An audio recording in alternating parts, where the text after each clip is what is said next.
Agora, 13h, vendo o noticiário da televisão, assisti a alguns flashes de declarações prestadas por Sua Excelência a Presidente Dilma e alguns trechos reproduzidos do discurso que Sua Excelência pronunciou na abertura da Assembleia Geral da ONU. O Brasil é, tradicionalmente, o primeiro país a se manifestar a cada ano na abertura oficial da Assembleia Geral da ONU. É uma tradição, produto de iniciativas do Brasil, de atitudes que o Brasil tomou lá atrás e que deram ao Brasil o direito, ou a regalia, ou a prioridade de proferir o discurso inaugural a cada Assembleia Geral das Nações Unidas.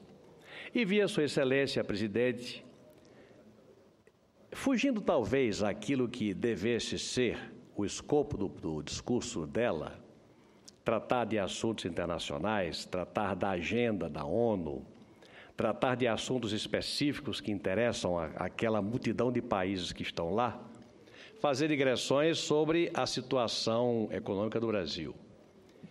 E lá para as tantas eu vi, e acho que ouvi bem, Sua Excelência falar que a economia do Brasil, apesar de dificuldades, estava como que sob controle. Aquilo me incomodou, porque levou para o Fórum Internacional uma informação que bate de frente com a realidade. Nessa tribuna, muitos senadores têm falado de governo de oposição, aqueles que são e fazem a sua obrigação são do governo, defendem o governo, se reportam a fatos do passado, do governo de Fernando Henrique Cardoso, tecem os seus comentários, é um direito que eles têm, Eu aqui quero me ater a fatos, não adianta querer esgrimir com os fatos. E aqui eu quero manifestar a minha inquietação com o que a Presidente Dilma sugeriu no discurso da ONU, que a economia do Brasil estava sob controle. Eu estava, até pelos comentários que ela fez, comentários de normalidade, com alguns pequenos pontos fora da curva, coisas que se poderiam equacionar com facilidade, não batem com a realidade que o Brasil está vivendo. Eu quero me referir ao último dos monstros. Nós temos alguns monstros na economia criados pelos governos do PT. A dívida interna, o tamanho da dívida interna e a escala dos juros praticados para administrar essa dívida interna são dois monstros. Mas agora há um terceiro monstro, perigosíssimo, que é a cotação do dólar. E é sobre isso que eu quero falar. Quero fazer uma advertência, quero abrir o meu coração. Senhor Presidente, em maio se comprava dólar comercial a menos de 2,50. Hoje, final de setembro, antes de outubro, não se compra dólar a menos do que R$ 4,00. Entre R$ 2,50 e R$ 4,00, há uma majoração de 60%. O que é que está ocorrendo com o nosso país? Desequilíbrio fiscal é o grande mal da economia brasileira que Dilma não consegue conter e que ela não confessa. Não precisava entrar nesse tipo de detalhe na Assembleia Geral da ONU, mas se entra na apreciação da economia brasileira, talvez para justificar questões de popularidade ou não que possam ter chegado lá, devia ter abordado a coisa com clareza. Qual é o nosso problema? É de equilíbrio das contas públicas, é déficit fiscal. Eu não estou falando em déficit primário, estou falando em déficit em valores absolutos de receita e despesa, sem contar o serviço da dívida, a conta de juros. Há muito tempo que eu não ouvia falar em despesa maior do que a receita. Há uma recessão posta que encolheu as receitas e há uma despesa que o governo não consegue ou não quer segurar. E o produto desse desequilíbrio é que está produzindo monstros que nos assustam.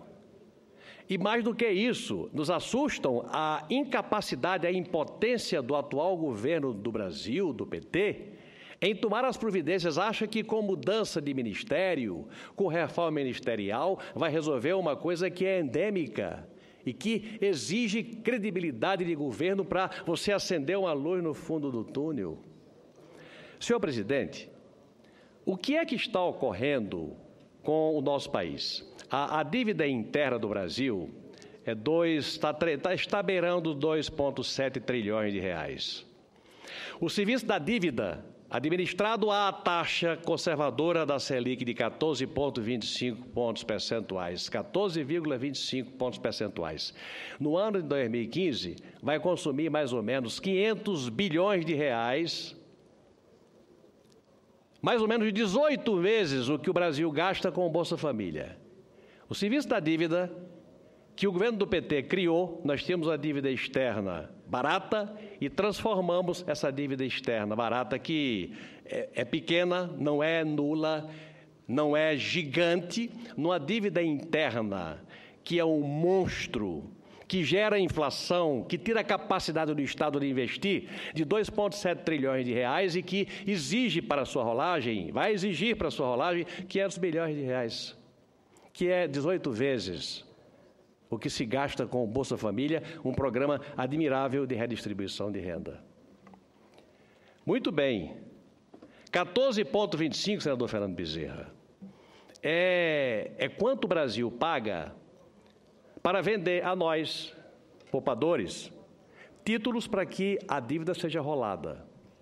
Ocorre uma coisa, a relação dívida-PIB, em 7 meses, saiu de 59% para 67% do PIB. Está chegando em 70%, e se as coisas não mudarem, em 2018 chega a 80%. Vossa Excelência vai emprestar dinheiro a quem deve 80% de todo o seu patrimônio? Vai nada. Tem medo do calote.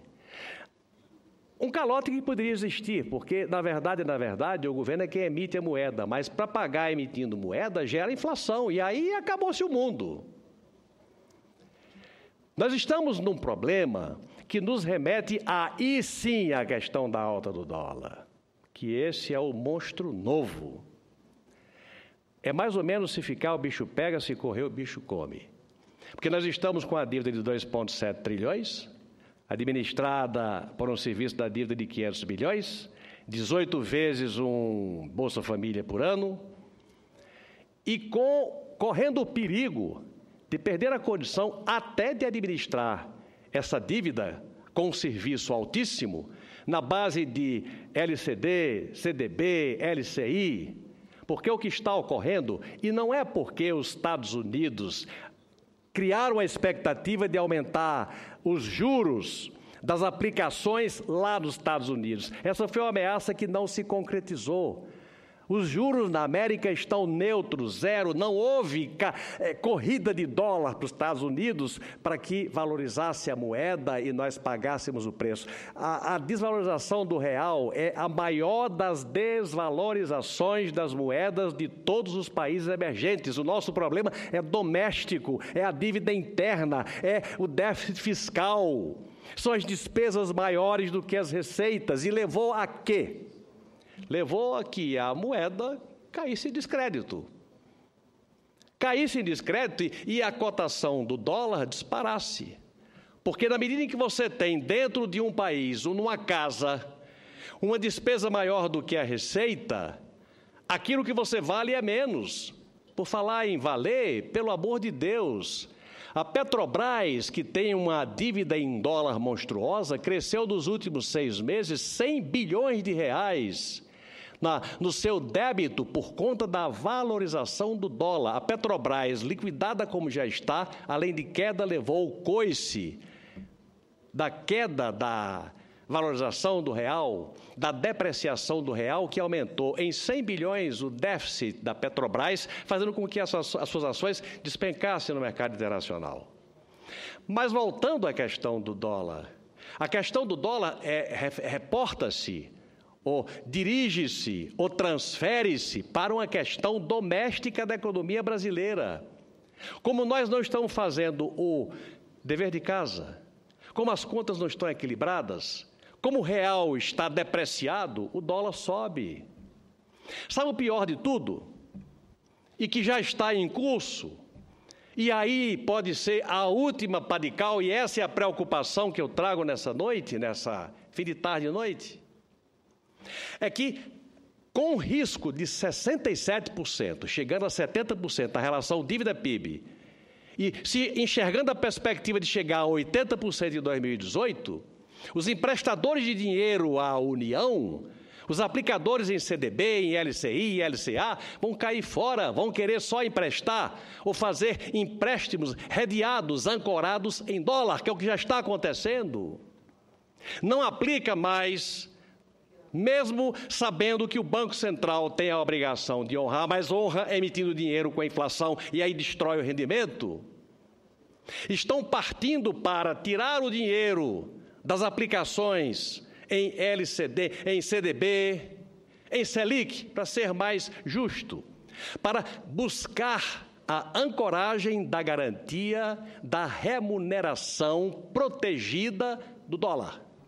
São os contratos futuros, que são também igualmente honrados pelo Banco Central, mas com base num referencial muito perigoso para uma economia combalida como a nossa, que já paga o preço do desequilíbrio fiscal com mais despesa do que receita.